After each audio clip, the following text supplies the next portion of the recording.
Pretty pretty crazy game there.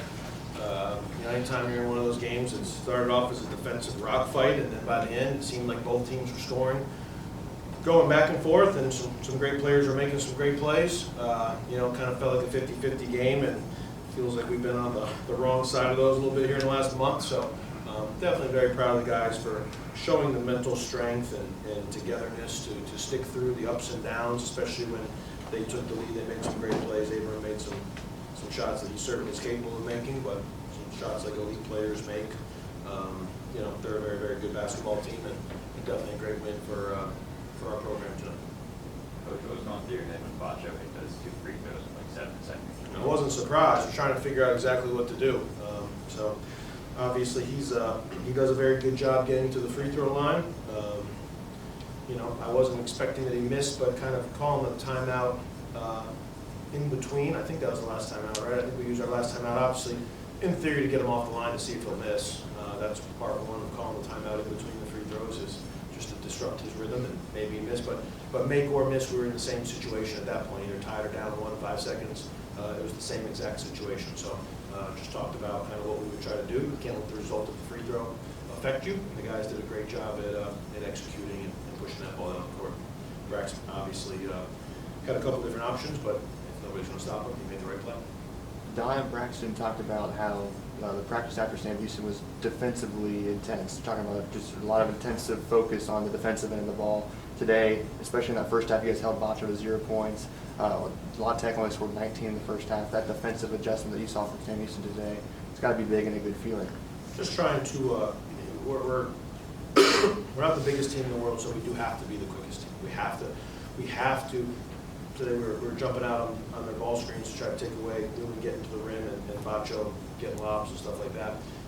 But you have to rotate. You have to then rotate to the roll man. You have to sprint back after hedging. Blaze Keita and Leroy both did a great job. I mean, Blaze is obviously his body's had some ups and downs this year, but and you can look at a stat sheet and I guess a couple points and 5 rebounds. But man, he was physical with Bacho all night. He was physical on those ball handlers. He was really pressuring out there. His movements were great.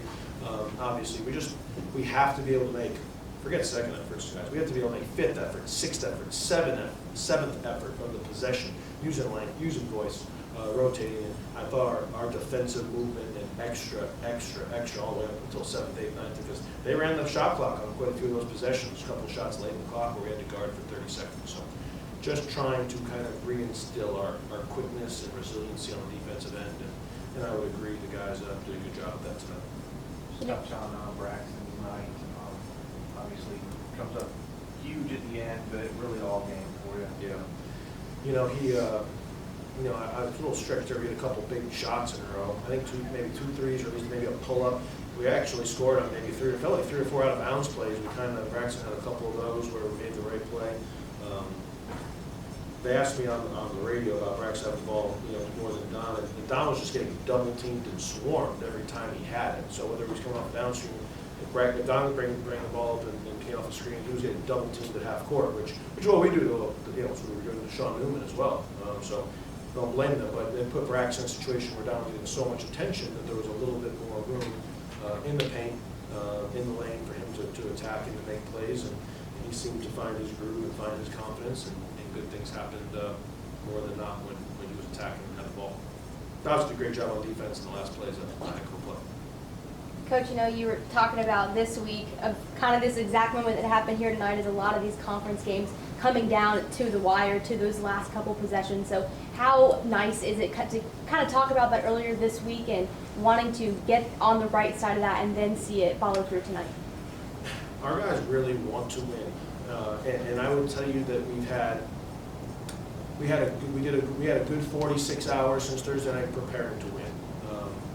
You don't just win because you won last year. You don't just win because you won 3 games in a row going into the term. You don't just win because you're at home.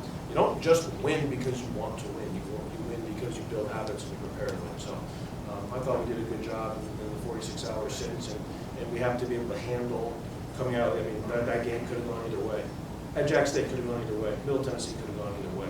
So whether we win or lose, our preparation and our will to improve and to stick together and to form a closer knit group, not in a corny way, but in a way that when when stuff starts going against you and you play good defense, and Amari makes a couple really good shots because he's an elite player, and Macho scores at the rim because he's an elite player, but you still have that togetherness. So you got to continue to do things to continue to build that where we can stay mentally and physically locked in for all 40 minutes. So definitely good to get the win tonight. We were aware that we had lost 4 in a row too, so it was not a good talking point. And you guys played with 8 tonight. Obviously looking for some status updates on some guys. Was Lander available first off? What's Enoch's status with the team at this point? Julius I didn't see either, but I'm not sure if that's related. Just wondering about Lander has a back injury. Hurt it in the game last Saturday versus Middle. Been getting treated all week. Practiced on Wednesday. There's just a nerve issue. He's kind of a tingling feeling a little bit down his leg, and there's treatment for that. It's better today than it was yesterday. Weird as it is, it was Wednesday he would have played, but tried to play Thursday. Well, we're at the point where a couple days through, so I wanted him to dress and look like he was going to play, just so their team. And we have enough guys standing down there together that are injured. Enoch, yes, Enoch's still part of the team. Enoch is family to me. Enoch, sick a couple weeks ago, just had some ups and downs physically, and just as far as just day to day, making sure that he's doing what he needs to be in order to help us win. So kind of just at a point where for Enoch, played a game, sick, this and that. So anyways, wasn't going to play tonight. Just want him to mentally get himself ready to go. Yes, he's still part of the team. Obviously, I've coached Enoch for 4 years. Team is family to all of us. Team is family to him too. Just want to make sure he's at his best. We're at a point of the season where we need everybody's best effort in that locker room on that game day. So I'm not exactly sure. Enoch and I are going to talk tomorrow moving forward, but yes, I expect him to be part of the team for sure. I'm not exactly sure about this week quite yet. And Julius is rehabbing his knee. So yeah, Julius has obviously had a great year for us as well. He'll continue to rehab it. His status remains a little bit up in the air for the next couple of weeks. Coach, they shot 25 from free throw line. They hit 23. 16 of their points in the second half came from free throws. You guys only shot 7 from the free throw line. How do you overcome that disparity? Do you have to think about it? Good question. I don't really have an opinion on the fact that you stated. We can't let that bother us, is how we have to overcome disparity. We have to continue to make the right plays. We have to continue to try not to let the ball, defensively, when the ball was getting within a couple feet of the basket, it seemed like they do a great job of playing off 2 feet and shot big and getting up in the air. And more or less it seemed like that was getting rewarded. And sometimes, obviously, we're a little smaller, so when you go to Bacho, you try to move quick and get around them. They were deemed not to foul us quite as much as we fouled them. So I think it's very hard to maintain your resiliency and toughness when you feel that is a factor, and you feel that, man, 25-7 is a big disparity. Say whatever you want. We took 57 shots and we shot the ball at a high percentage, so it is something that you have to overcome. And we continue to defend. We continue not to put our heads down. We when stuff goes wrong any which way. There's been a couple of middle games, a good example. There's a couple of times where also now we get panicked on offense. The only panic shot Don took on one-legged running 20-footer. And don't get me wrong, Don scored about 1,000 points in his career, so he gets a lot of freedom, but that should happen late in the clock. So we're just trying to make sure that we continue to move the ball and get the shots that we want, rather than take forced or rush shots. So I thought that was the only possession where I saw us not move the ball, and don't get me wrong, he's the one guy that probably has a little bit of leeway to make aggressive plays. But I thought we did a good job of continuing to attack and to score when things were going against us on the defensive end, and we struggled to do that at times. Back to that defensive performance too. You touched on Blaze and the game that he had, but Jalen Jackson, who's always good defensively, I thought he was really set the tone tonight. Yeah, he can guard anybody. He was on Newman a lot of the game. He was on, probably should have been on Abram there a little bit once he got. Probably when Newman got hurt and Abram became the focal point. The head coach probably should have realized that, and Jalen probably should have put Jalen over there a little bit. But we wanted him on the basketball. They run so many high ball screens, so many pick and rolls, that Jalen was just a pit bull getting through those things and being able to make it where we don't have to help a lot. So that's the idea of putting Jalen around the basketball all the time, is there's less help.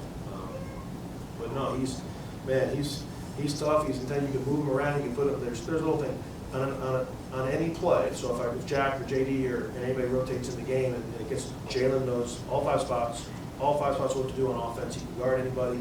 He's just such a utility weapon kind of to have on the floor with his winning IQ and his will to win. Like there's never, it's really hard, guy. I tell Jalen this all the time. It's really hard to, as a 60-year senior, to be part of a team like this. You know, he knows what he averages points-wise, and he wants to do better, and he wants to shoot the ball a little bit better. But man, to continue to be willing to be a defensive menace and to read out the ball and to show toughness and to show courage, it's very, very impressive. It's very impressive, and he's certainly a huge part of our team. Saw Jalen hyping up the crowd, getting a little fire with the other team. How does that energy really impact the other guys? We're not trying to lay down for anybody now. Jalen sometimes can be the guy that stands, even though he's the smallest dude out there, he stands up for us. You know, I thought that I didn't think he should have fouled the guy at 47 feet after that little thing, but no doubt he fuels off that emotion. He tries to encourage people to get going. He rallied us together the last possession.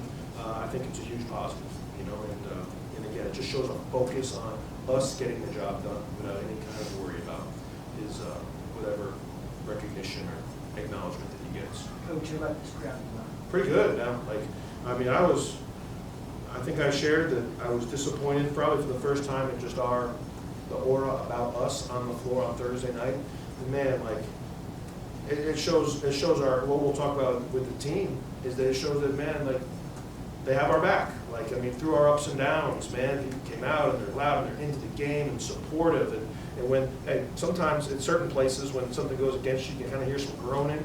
There was never that. Like, they were trying to get us going, get us fired up, encourage us. And I think our players really feed off that. Jalen Jackson, Braxton Bayless, Tyrone Marshall.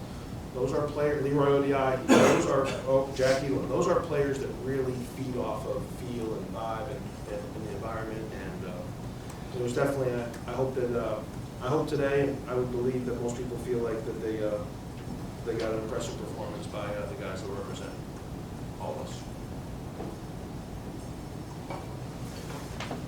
Thank you very much.